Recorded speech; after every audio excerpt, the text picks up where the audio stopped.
Kita mulai ya. Bismillahirrahmanirrahim. Assalamualaikum warahmatullahi wabarakatuh. Waalaikumsalam warahmatullahi wabarakatuh. Assalatu wassalamu ala asyrafil anbiya'i wal mursalin wa ala alihi washabihi ajma'in.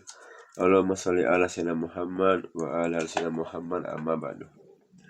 Alhamdulillah, segala puji dan syukur kita panjatkan kepada Allah Subhanahu wa taala yang mana pada pagi hari ini kita masih diberikan iman, Islam dan kesehatan sehingga bisa berkumpul kembali di kajian via Zoom ini dalam rangka thalibul ilmi. Salam beriring salam kita panjatkan ke junjungan Nabi besar kita, Nabi Allah, Nabi Muhammad sallallahu alaihi wasallam.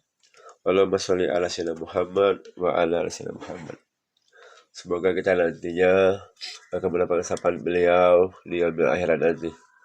Amin Allahumma amin. Yang saya hormati Tuan Guru kita Ustaz Ridwan, alhamdulillah sudah hadir. Yang saya hormati Bapak para jemaah yang selalu istiqomah untuk mengaji setiap paginya ya. Baik Bapak-Bapak, kita hari ini membahas masalah kitab pilar-pilar pengokoh nafsiyah Islamiyah ya. Sebelum kita mulai kajian kita pada pagi hari ini, marilah kita membaca basmalah. Bismillahirrahmanirrahim. Kepada Al-Ustaz, waktunya kami persilakan. Bismillahirrahmanirrahim. Assalamualaikum warahmatullahi wabarakatuh. Waalaikumsalam warahmatullahi wabarakatuh. Innal hamdalillah nahmaduhu wa nasta'inu wa nastaghfiruh wa na'udzu billahi min shururi anfusina wa sayyiati a'malina may yahdihillahu fala mudilla lahu wa may yudlil fala hadiyalah. Asyhadu an la ilaha illallah wahdahu la syarika lah wa asyhadu anna Muhammadan abduhu wa rasuluh la nabiyya rasulah ba'dah. Puji syukur kita diakan kepada Allah Subhanahu wa taala yang mana pada pagi hari ini Allah masih memberikan kita nikmat iman, nikmat Islam, dan nikmat kesehatan kepada kita, sehingga kita pada pagi hari ini bisa mengikuti kajian via Zoom. Selanjutnya selawat berikan salam kita hadiahkan kepada baginda Nabi Allah Muhammad sallallahu alaihi wasallam. Semoga tercurah kepada kita hingga yaumil akhir kelak. Amin amin ya rabbal alamin.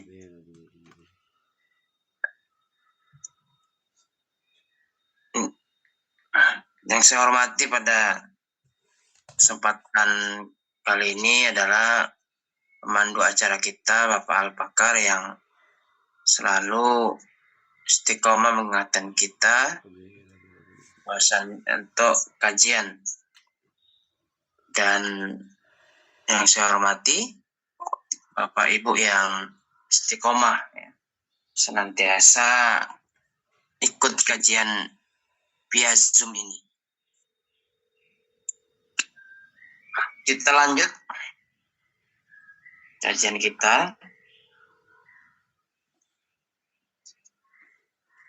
tentang tawakal.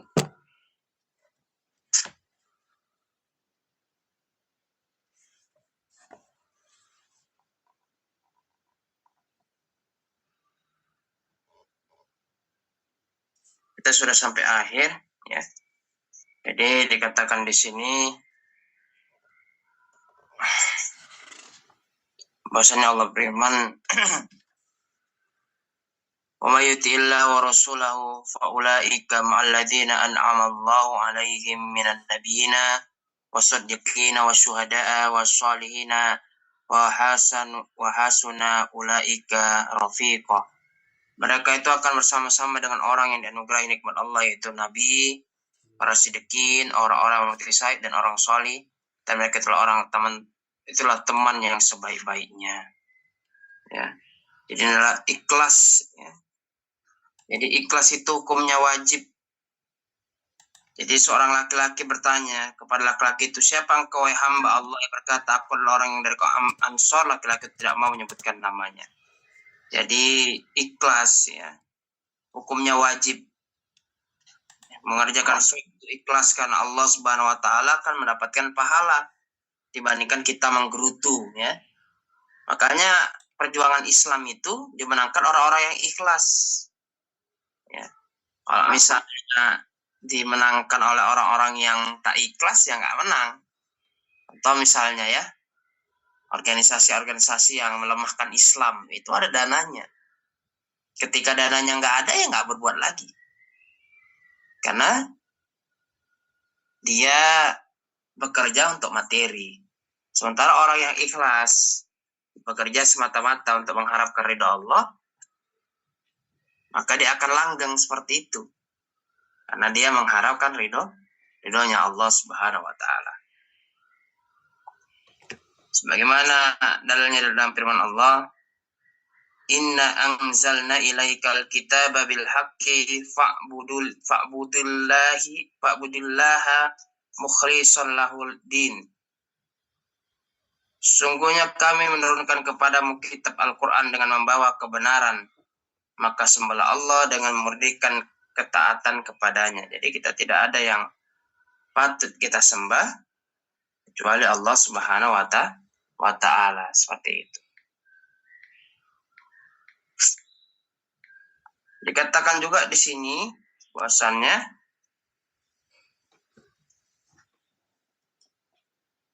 ala lillahil ladzinu khalis. Ingatlah, hanya kepunyaan Allah agama yang bersih dari syirik. Jadi syirik itu dia meyakini Allah sebagai Tuhan tapi punya perantara.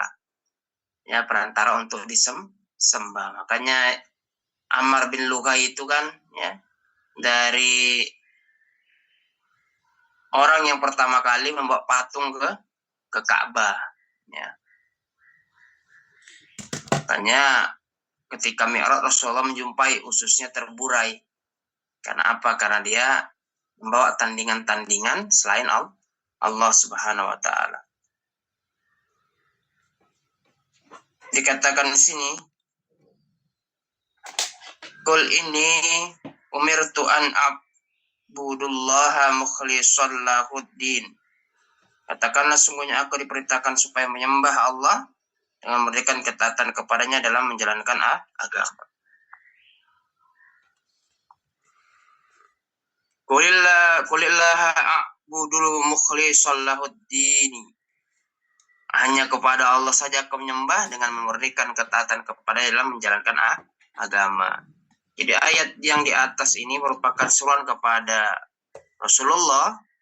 Hanya saja sudah dimaklumi bahwa seruan kepada Rasulullah adalah juga seruan kepada umatnya. Jadi menyembah itu hanya kepada Allah, bukan kepada customer. Kok customer yang nggak beli gimana? Ya sudah. Kalau customer yang nggak beli, ya nggak rezeki kita. Berarti rezekinya sampai di situ. Kalau misalnya kita menyembah, ya, takut kepada karyawan kita, kalau nggak ada karyawan kita gimana lagi? Maka itu berbahaya juga. Kenapa seperti itu? Karena di sini kita hanya takut kepada Allah dalam artian kita benar, ya. Misalnya contoh menggaji karyawan, ya kan? Karyawannya mau betah, ya, dinaikkanlah gajinya, ya. Atau misalnya gimana karyawannya betah, ya diajak ngaji, diajak mengingat Allah, ya. Kalau misalnya itu ada salah satu warung itu kan, warung sambal, waktu nggak diajak ngaji, banyak kali karyawannya bermasalah, ya iyalah kan, namanya banyak manusia bermasalah, ya. Setelah ngaji, pahamkan Islam, ya, nggak capek-capek lagi dia, ya, mengajak yang baik, mengerjakan yang baik, nggak repot-repot. Sekarang kan banyak, ya, kita punya karyawan, belum tentu karyawan kita sholat, ya.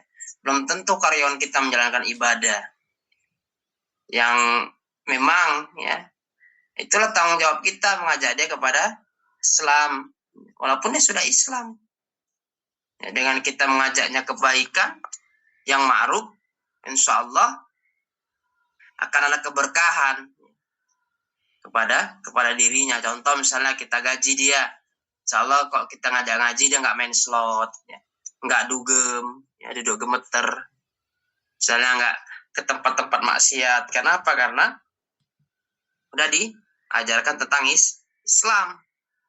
Kalau misalnya nggak diajarkan tentang Islam, gajian dia ya, kusuk-kusuk plus-plus dia, karena nggak diajarkan Islam. Ini yang sering terjadi.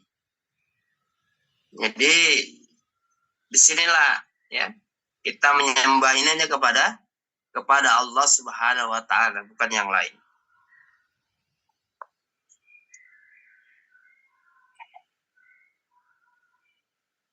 Hadis dari Abdullah bin Mas'ud riwayat At-Tirmidzi Asy-Syafi'i dalam Ar-Risalah, Nabiullah Muhammad bersabda, nadarallahu ra'an sami'a maqalati fawa'aha wa hafidhaha wa balaghaha farubba hamili fiqhin ila man huwa afqahu minhu thalasun la yughillu alaihinna qalbu muslim ikhlasul amalillahi wa munasahatu a'immatil muslimina wa luzumu jama'atihim fa inna da'wata tuhitu min waraihim.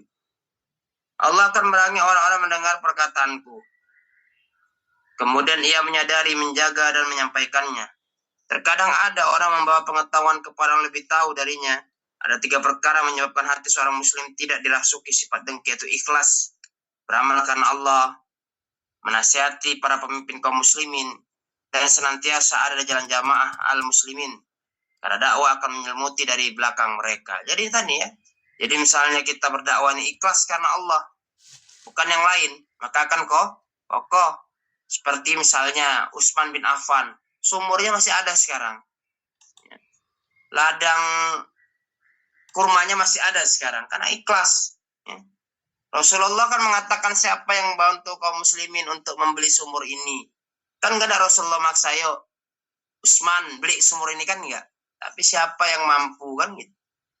Dan ternyata Utsman bin Affan menyanggupi hal itu, dan sekarang masih ada sumur tersebut karena ikhlas semata-mata mengharap ridho Allah.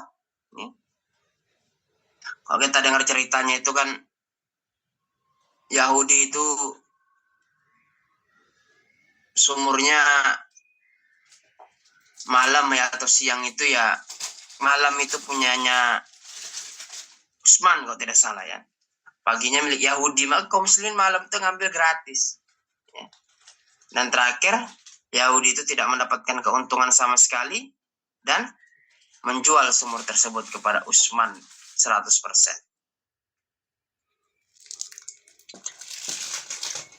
Jadi orang yang punya sifat dengki ini bahaya, hasad ya. Nah, kalau kita berharap, ya Allah, mudah-mudahanlah saya mendapatkan keberkahan seperti saudara saya, itu bagus ya, berharap. Jadi kalau hasad ini kan, ya Allah, mudah-mudahan rumah yang baru itu terbakar, ini hasad ya. Sebagai seorang muslim kita harus menghindari hal tersebut. Kenapa? Dengan banyak berzikir, dengan banyak kita mengingat Allah, istighfar kita kepada Allah, karena itu udah hasad itu ya, mengharap rumah terbakar ya, atau rumah tangganya berantakan, itu hasad. Itu harus kita hindari sebagai seorang muslim. Ada itu dalam diri kita, ada. Hati kita tidak bersih seperti hati Rasulullah yang disucikan pakai air Zam-Zam. Masih ada hasad kita, masih ada jin korin kita. Seperti itu. Jadi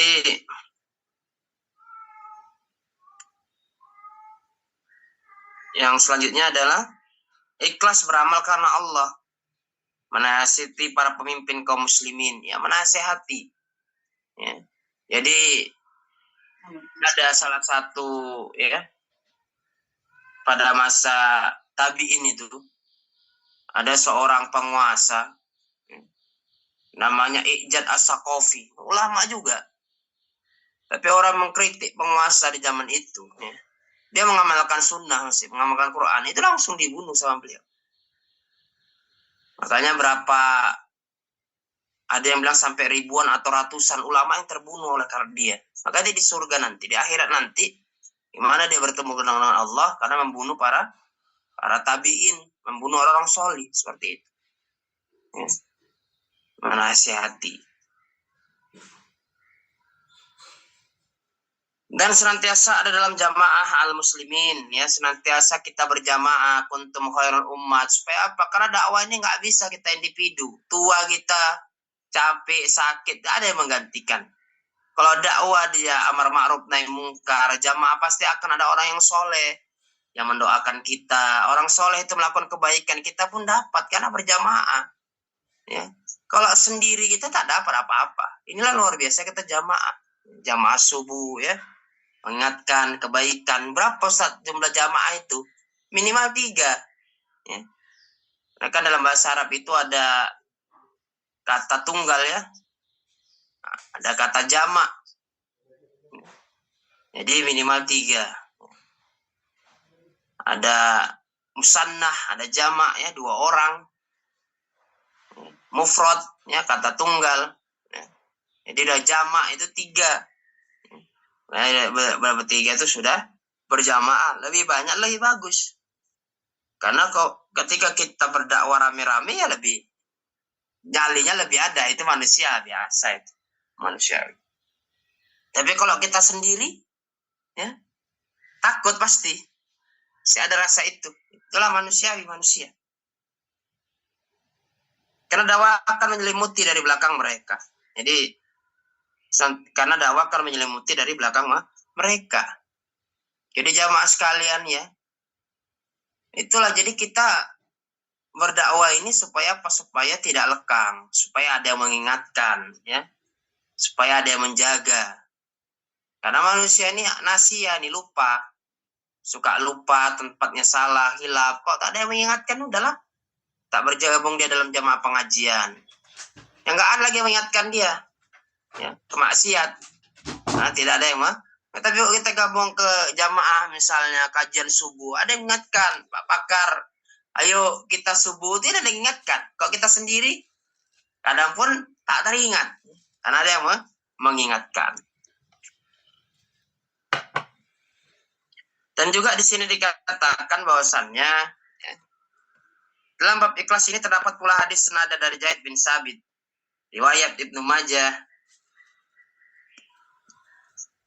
Dan itu Hibban dalam kitab Sahihnya juga Jubair bin Mut'im, Ibnu Majah dan Hakim. Dia berkata di sini Sahih, Sahih Bukhari Muslim juga dari Abu Sa'id Al-Khudri. Dan Abu Hibban dari kitab Sahihnya Al-Bazzar dengan isnad yang hasan.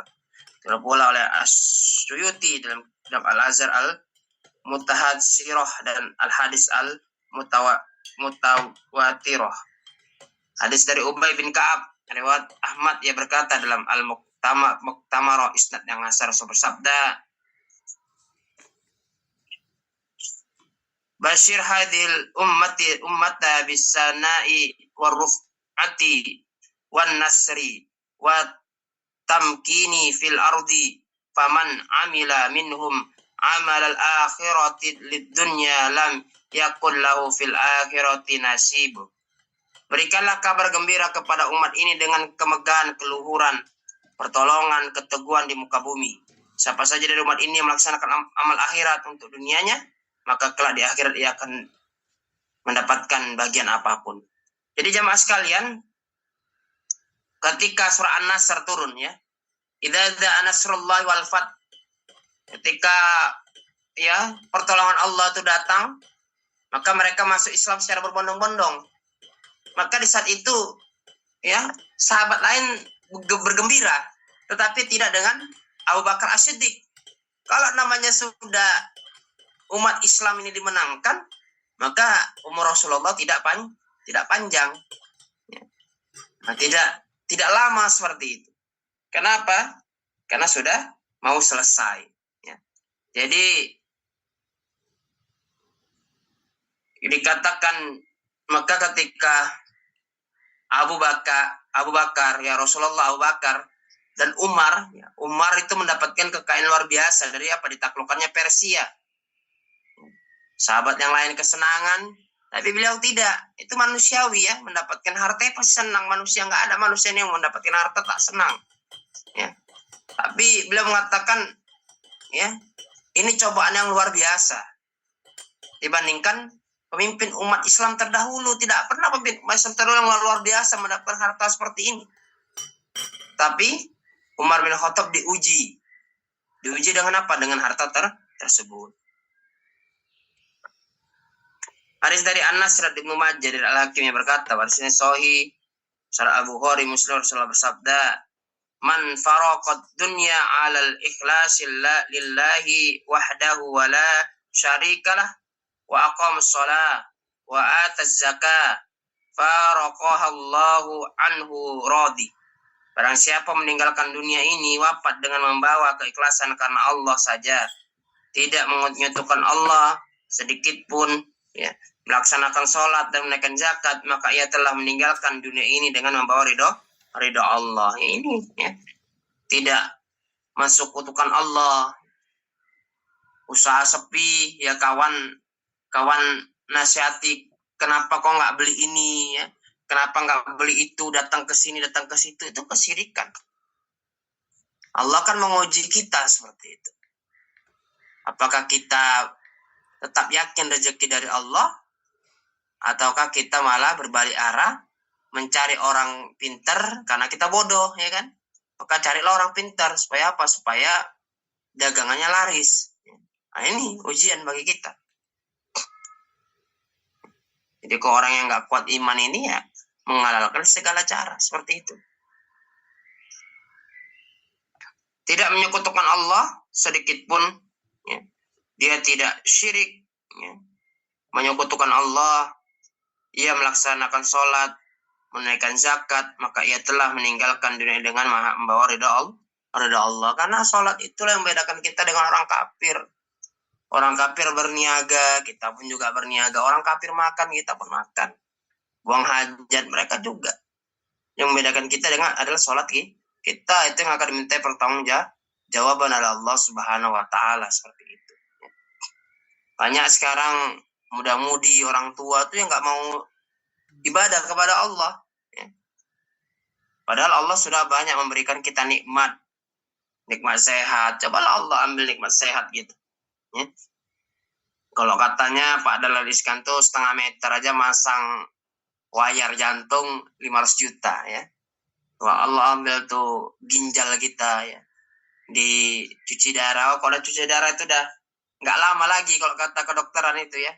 Tapi nggak tahu kapan matinya, karena azal itu adalah rahasia Allah. Tapi katanya nggak lama lagi, ya. Itu yang terjadi. Ini ada nikmat sehat ini, ya. Allah ambil nikmat sehat lagi, makan enak, rendang, soto, ya, kari pun udah nggak terasa lagi enaknya, ada hambar, ya. Padahal itu makanan yang kita suka biasanya. Tapi kalau udah kita sakit, mana lagi, nggak bisa lagi kita merasakan nikmat Allah ini. Nikmat sehat ini luar biasa ini, ya. Dibandingkan nikmat yang lain, ya. Kalau udah sakit kita, nah, tapi kalau kita sehat, misalnya rezeki kita sedikit, bisa kita cari lagi, kita tambah jemput rezeki kita. Tapi kalau udah sakit, berdiri pun udah gemetar kita, berdiri pun udah nggak sanggup, ya. Sana kemari pun udah nggak bisa. Tapi kalau misalnya sehat kita, badan kita, bisa kita menjemput rezekinya Allah Subhanahu wa Ta'ala. Zakat, ya. Kalau kata Pak Pendeta, kita 10%, ya kan? Kenapa? Karena ibadahnya nggak tiap hari, ya kan? Nah, itu hal-hal yang nggak perlu kita tanggapi, ya. Tapi ada ibrah yang bisa kita ambil, jamaah sekalian. Oke, 2,5%. Kok harta kita sampai miliaran, apa kita mampu?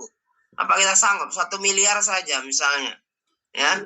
Berarti 10, 20, 25 juta. Apa kita sanggup, ya, untuk melepasnya? 10 juta, ya. 250 juta misalnya. Udah mobil baru itu. Mobil second rasa baru. Apakah kita sanggup? Walaupun kecil dan kelipatannya besar, apakah kita sanggup? Kan banyak orang yang nggak sanggup. Padahal dia punya harta. Makanya Allah akan kalungkan harta dia nanti di hari kiamat, di neraka kelak. Kenapa tidak mengeluarkan hak-hak saudara-saudaranya dari 2,5% tadi? Ini membersihkan harta kita, jiwa kita, ya. Maka Allah tuh nggak banyak-banyak ngambil, cuman 2,5%. Karena dia tahu manusia ini punya namanya hubut tamaluk. cinta kepada materi, ya itu manusiawi. Ya. Zuina linnasi hubbus syahwati minan nisa, ya. Nampak indah pandangan wanita, binatang ternak, buah-buahan, ya, ini sudah fitrah manusia. Maka ia telah meninggalkan dunia dengan membawa ridho Allah. Kalau ridho Allah, Allah demen, Allah suka, ya. Allah setuju langkah hidup kita, ya. Apapun yang kita lakukan mengharapkan ridhonya Allah Subhanahu wa taala. Dari hadis dari Abu Umamah Al-Bahli Al-Nasai Abu Dawud, Rasul bersabda, "Inna Allah la yaqbalu minal amalil illa ma kana lahu khalisan wa batughiya bihi wajhu." Sungguh Allah tidak akan menerima amal kecuali amal yang dilaksanakan dengan ikhlas dan lakukan karena mengharap ridha Allah. Ikhlas ini semata-mata karena Allah. Ya. Kalau kita belajar ihsanul amal, maka kita dapat dua itu. Yang pertama adalah niatnya. Ya, innamal a'malu binniyat. Memang niat ini penting dalam Islam. Ya, salat itu ya ada dua itu ya. Ada al-qasdu. Ya. Ya, salat, usolli. Ya. Ada ta'yinnya. Salat apa? Kalau usolli aja tanpa tahu kita salat apa, nggak tahu kita salat apa. Ada bilangkan fardu. Ya. Maghribi, ya udah niat kita masalah salat maghrib, subuhi dan salat subuh. Ya. Maka kalau dikatakan di sini, ya,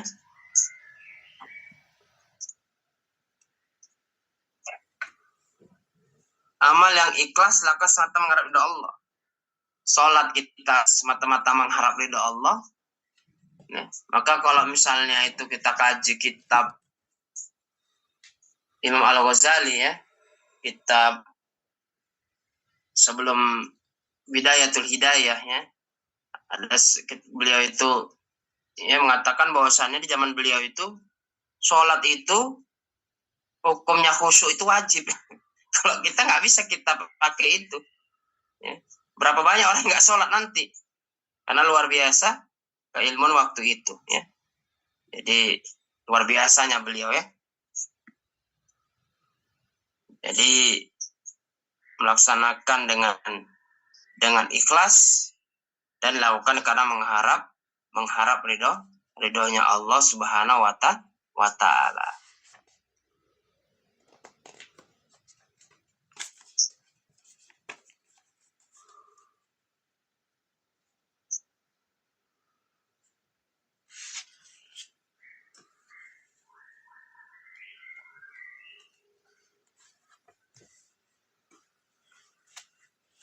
Ya, kita lanjut selanjutnya, konsisten dalam kebenaran. Orang-orang menyampaikan Islam ada kalanya berdarah dari darah kufur, ya. Jadi negara kufur itu negara yang dia mayoritas Islam tapi tidak menerapkan aturan Islam, ya, secara kafah. Apa ada negara yang menerapkan Islam secara kafah? Nggak ada di dunia ini. Misalnya Saudi, ya kerajaan, ya, tidak ada yang menerapkan Islam secara kafah, ya. Dan berupaya untuk mewujudkan tahyir, perubahan mendasar, ya. Menjadi Darul Islam, Daulah Islam seperti kondisi saat ini, yaitu di akhir kuartal pertama abad ke-15 Hijriah, di masa Daulah Islam telah dihancurkan sejak 80 tahun yang lalu, sekarang sudah 100 tahun. Sejak saat itu yang menerapkan aturan di muka bumi adalah para penguasa yang jahat sehingga Islam lenyap dari kehidupan kaum muslimin, ya. Jadi memang kalau kita lihat ini, ya, perjanjian Sykes-Picot, ya. Ini luar biasanya bangsa-bangsa Eropa itu memecah negeri-negeri kaum muslimin, terutama Arab. Ya. Kalau dipecah-pecah kaum muslimin ketika terjadi perang, ya, maka negara-negara lain tidak boleh ikut campur. Ketika tidak boleh ikut campur, maka negara itu akan lemah seperti itu. Contoh misalnya, ya, Irak. Irak itu kan Saddam Hussein, ya. Irak Saddam Hussein itu waktu berlawan dengan Iran, ya. Pemimpinnya saat itu kan Saddam Hussein kan sangat pro kepada Barat, ya. Pro kepada Barat, mereka disokong ya dengan Amerika dengan menggunakan senjata pemusnah massal. Perang dengan Iran seri, draw. Irak juga menghajar Kuwait. Seolah-olah Saddam Hussein ini di anak emaskan Amerika. Setelah itu apa yang terjadi? Perang berlanjut dan Kuwait melakukan negosiasi, terutama menyerahkan ladang-ladang minyaknya ke Amerika ya untuk menjaga mereka, bantu mereka. Dan Irak dituduh menggunakan senjata pemusnah massal. Ini yang terjadi. Senjata pemusnah massalnya dari siapa ya? Yang dituduh siapa, itu yang mereka lakukan seperti itu. Ya. Jadi mengotak-ngotak negeri-negeri kaum muslimin. Sehingga tidak ada lagi yang peduli dengan Palestina. Ya. Kenapa? Karena terkotak-kotak oleh border state, ya. Batasan-batasan negara. Kalau kita bantu mereka nggak bisa, nggak boleh. Walaupun satu akidah dengan kita. Ini yang bahaya.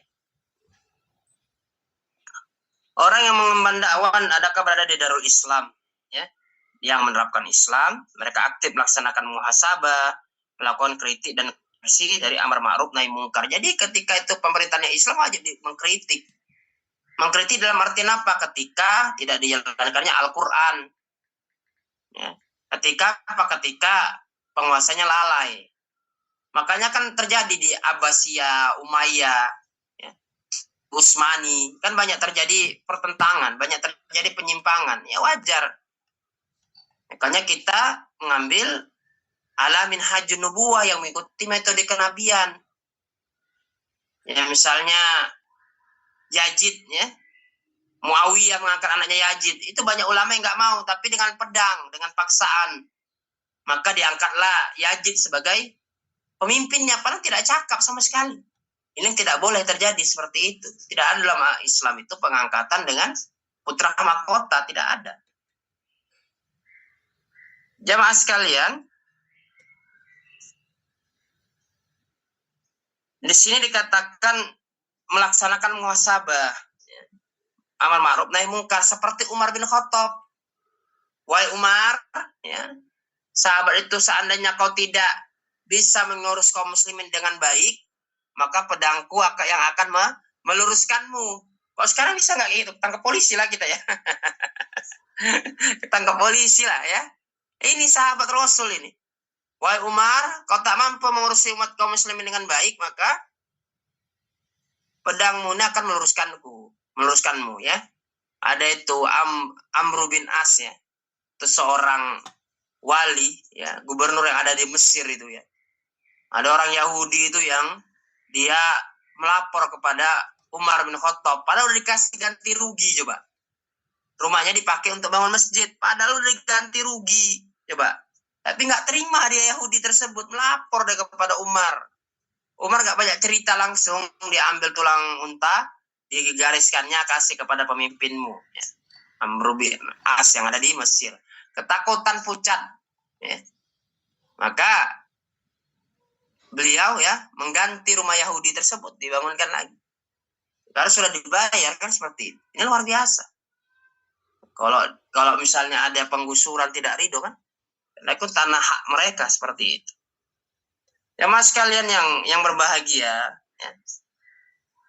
Jadi di sini dikatakan bahwasannya ya kondisi yang menjadi objek bahasan saya adalah kondisi pertama itu ketika para orang mendakwakan Islam, penguat dakwah dari negara yang kufur. Ya, kufur ini tidak menerapkan aturan Islam.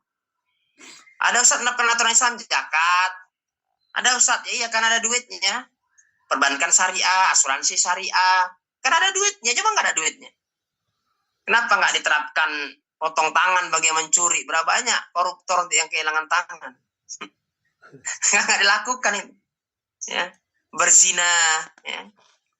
Azaniyatu fazlidu kulla wahidin minhuma yatazalda, laki-laki dan perempuan dan laki-laki yang berzina campur sama sekali.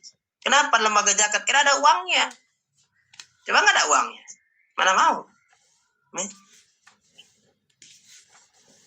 Dan jamaah sekalian, di sini bahwasannya karena pada saat ini kaum muslimin umumnya pengemban dakwah Tengah hidup di negara yang tidak menerapkan Islam. Atau kufur di sini, pengemban dakwah yang akan melakukan perubahan secara mendasar saat ini kondisinya serupa dengan kondisi kaum muslim yang ada di Mekah. Yang hanya mengajak. Tidak lebih dan tidak kurang, hanya mengajak.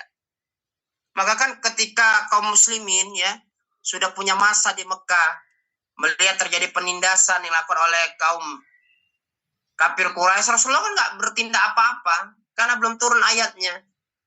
Hanya menyeru, hanya menyampaikan sabrun ala yasir ya. Sabarlah wahai keluarga Yasir. Ya karena sami'na wa ata'na. Kalau misalnya menurutkan nafsu ya gerem juga lah. Emaknya dari kemaluan, dari mulut sampai kemaluan tembus ditombak, ya siapa anak yang melihat anak tersebut, siapa yang ridho? Nggak ada yang ridho ya. Walaupun dia siap mati ya kan untuk mengajar kafir Quraisy, tapi nggak kata Rasulullah. Rasulullah tidak manas-manasi, udah ya amar keluarga Yasir serbu kan enggak. Tapi sabrun ala Yasir, sabar keluarga Yasir karena tempatmu ada di surga. Itu dilakukan Rasulullah kan memang belum ada perintah itu di Mekah. Di Mekah itu hanya membicarakan masalah tauhid, keimanan, mengajak mereka kepada Islam seperti itu. Ya, ketika ada sahabat Nabi yang meninggal di Mekah, apakah orang ini punya hutang? Punya. Rasulullah, aku nggak mau nyolatkan. Maka sahabat membayarnya ya Rasulullah, saya akan membayarnya ya Rasulullah. Maka Rasulullah menyolatkan. Selesai berjumpa lagi dengan sahabat tersebut, apakah kau sudah membayar hutangnya? Belum ya Rasulullah, maka mayatnya tergantung nanti gitu ya. Maka dibayarkan oleh sahabat Rasulullah Muhammad Sallallahu Alaihi Wasallam ini ya. Makanya kan Rasulullah diajak, ya udah Muhammad, dari mana kita berkelahi? Jadi kalau hari Jumat ente atau kalian beribadah, hari Sabtu, hari Jumat, hari Minggu beribadah seperti kami, maka turun al-kafirun ya. Tidak bisa dicampur aduk, tidak bisa dibuat gaduh-gaduh agama, tidak bisa sinkretisme. Lakum dinukum waliyadin. Ya. Itu yang terjadi. Jadi jemaah sekalian, pengaman dakwah ya, kondisi serupa dengan kondisi kaum muslim yang ada di Mekah. Maka lebih dari itu, kaum muslim saat ini juga hanya terikat dengan hukum-hukum yang telah diturunkan setelah hijrah. Hanya saja pembahasan pada bab ini akan resmi batasi pada apa-apa yang terjadi sebelum hijrah, karena ada kesamaan antara kondisi tersebut. Jadi kondisi yang dialami oleh baginda Nabi Allah Muhammad SAW. Kaum kafir di Mekah telah memaksa kaum muslimin agar mengingkari ajaran yang diwaris Rasulullah dan keluar dari Islam menuju kekufuran. Maka orang yang nggak punya pegangan, orang yang nggak punya backing, maka ya akan dihajar oleh kafir Quraisy. Ya, ini yang terjadi.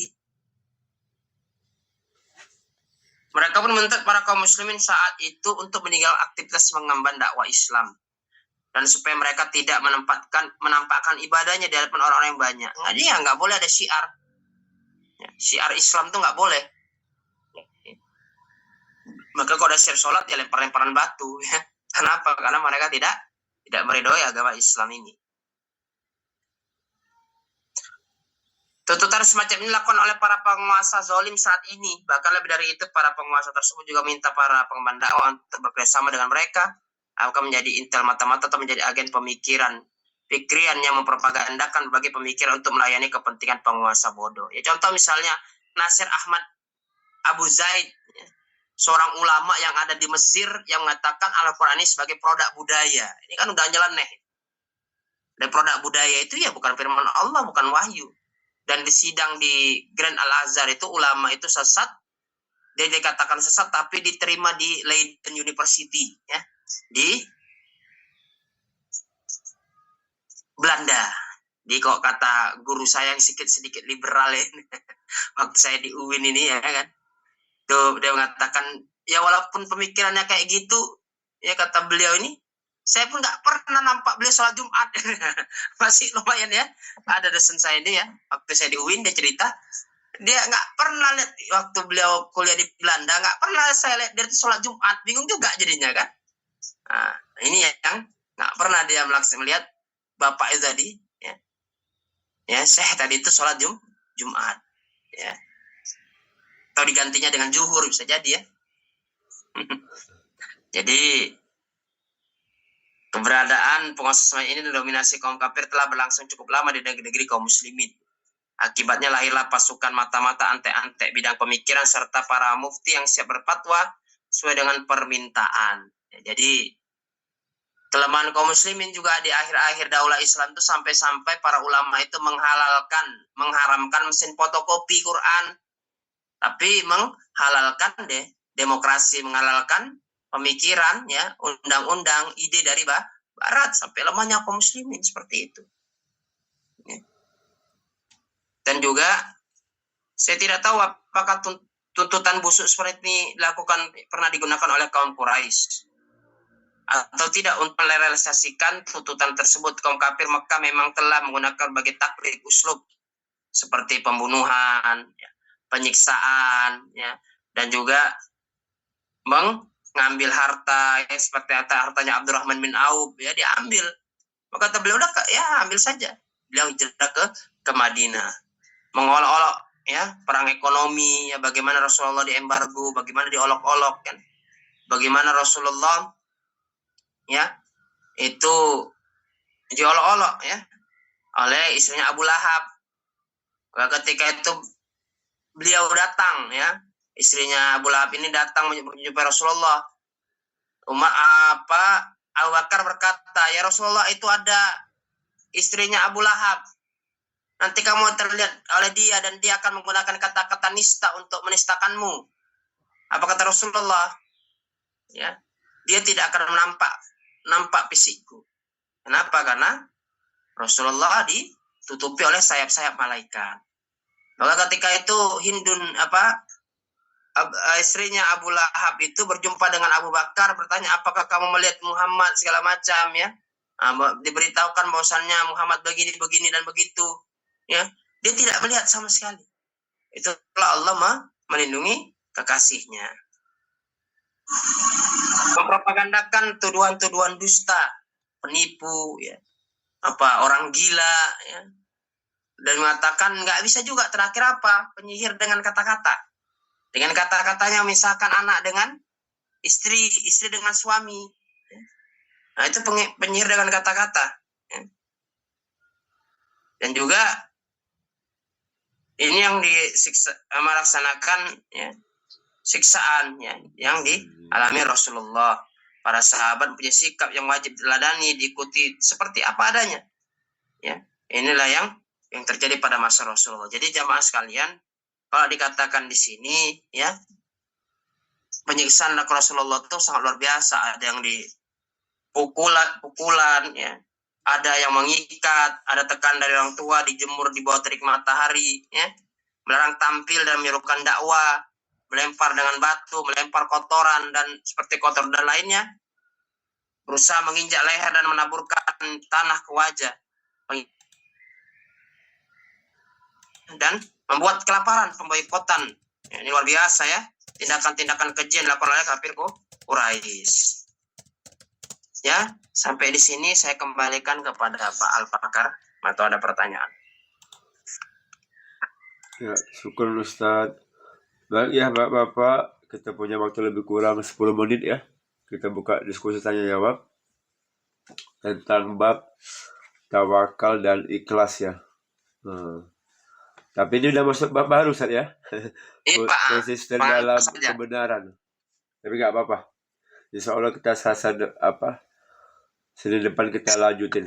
Ini panjang nih, konsisten dan ini berapa halaman panjang ini. Oke. Ini lebih bagus lagi nih materi macam mana ini. Dia punya kitab mantap ini, ya. Agak panjang pembahasannya nanti. Ya, silakan tentang tawakal dan ikhlas. Balik-balik yang kita bilang, ya. Gampang memang ngomongnya, cuma ini tadi mengerjakannya. Tawakal dan ikhlas. Aku ikhlas, tapi yang itu tadi enak diungkapkan, tapi dalam pelaksanaannya agak enak.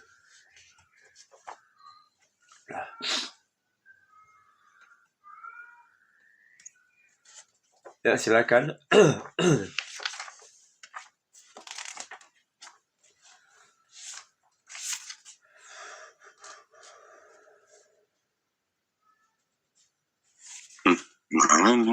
Silakan Pak Mazondang. Pak pada tidur semua kayaknya Pak. Nggak ada mau bertanya. Oh enggak, insya Allah ini ya, insya Allah udah menyimak semua ya. Paham lah ya, insya Allah ya. Ustazan. Amin, amin, amin. Ustazan. Aduh. Nah, lagi dulu Ustaz, gak enak ngomong kan, belum. Saya pun lagi nih Pak, lagi apa nih, hidungnya agak mempersikit ini. Pilek dia. Ya kalau nggak ada bapak-bapak kita cukupkan lah, kalau memang belum ada pertanyaan. Insya Allah sudah paham semua ya tentang tawakal dan ikhlas ya. Silakan Ustaz, ditutup Ustaz. Ya, kita tutup dengan bacakan istighfar 3 kali. Astagfirullahaladzim, astagfirullahaladzim, astagfirullahaladzim. Dan doa penutup majelis. Subhanakallah wa bihamdi. Asyhadu an la ilaha illa anta astaghfiruka wa atubu ilaik. Billahi fisabil haq fastabiqul khairat. Ila liqa ma'as salama. Assalamualaikum warahmatullahi wabarakatuh. Waalaikumsalam warahmatullahi wabarakatuh. Syukur Ustaz, jasa khair Ustaz atas ilmu, waktu dan materi disampaikan.